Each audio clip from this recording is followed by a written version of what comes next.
Turn our attention to an important question on the ballot in Broward County. It's a question that's kind of hidden on that ballot, and it asks if taxpayers want to continue paying a relatively small property tax to fund the Children's Services Council. Cindy Ehrenberg-Seltzer is the CEO and president of the CSC, as it's known. This agency helps more than 150,000 children annually by funding a variety of programs. Good morning. Thanks so much for being in. Good morning. Thank you so much for having me. Cindy, we are glad you're here. The CSC, I will say, I have a bias in favor of it. I think that you do some remarkable work. Bottom line here is, are the taxpayers of Broward County getting a good return on their investment? They absolutely are, Michael, and thank you for being a little biased in our favor. I have been there since the beginning, and there shall be, back in September 5 of 2000. And we have had a commitment from the beginning to accountability to the taxpayers and to outcomes. So I can tell the taxpayers that the 18,600 children who have gone through diversion programs because they had a little brush with the law, 90 to 96% of them have not committed another offense within a year after completing the program. It's an amazing statistic. It really is. It's incredible. There really is no organized opposition to this ballot question, is there, that we've seen? But I think what your concern is that voters just won't see the question, understand the question. Ballots can be confusing. So it started out, we were concerned just that people wouldn't know that we existed, because for years we only cared that they knew about the agencies that we fund, such as the Boys and Girls Club and the YMCA, ARC Broward, Hispanic Unity. They didn't need to know about us. They just needed to know their children were getting water safety lessons through Swim Central.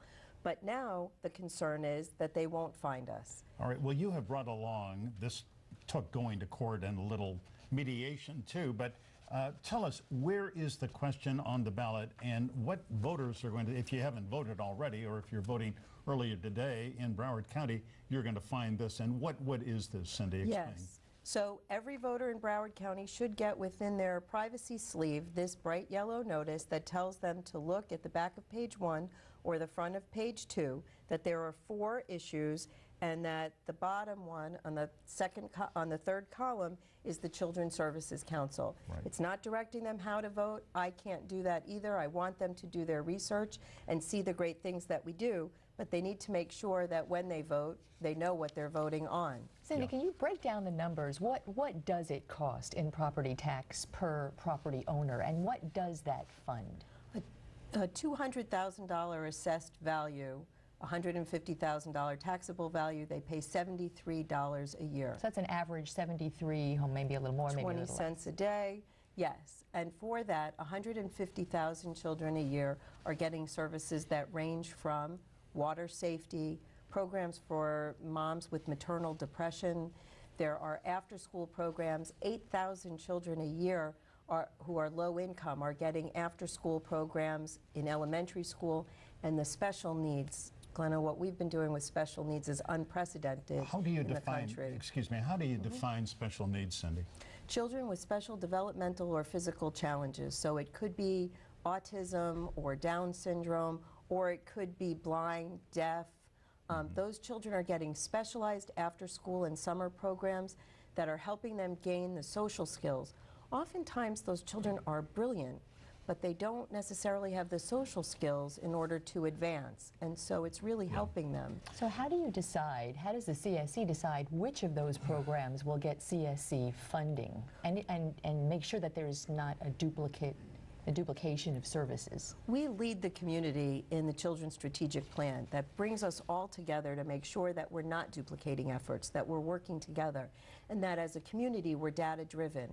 We're looking at which way are the statistics going. Are more children graduating or fewer children graduating? Are fewer children becoming pregnant, having brushes with the law? We look at that, and then we do research on best practices for what we want those programs to be. And then it's a very transparent and open request for proposals process. Yeah, well, you have roughly 100 service providers that you contract with. How often do you look at the data from them and say they're not earning their money and we're going to go to another provider? Every year we have people that go in and look programmatically at what's happening, and it's people who are really subject matter experts that are going in. And in teams that are looking at the outcome data, that are looking at their interactions of the staff with the children, if that's appropriate, say in an after-school program, what are those interactions like? We use teachers in many cases to look at those interactions. And then we're studying the data, then we do fiscal monitoring as well. Yeah. And the council looks at that every year and makes a decision. Well, we will hope that people find your issue on the ballot, and if I lived in Broward County, I'm glad to say I'd vote for it. Good information. Thank you so much for being right. here. We just ask them to look at www.cscbroward.org to get all the information on all those statistics. Thank you, and You done. just got it in. Thanks, Cindy. Next up, shifting polls and infusion.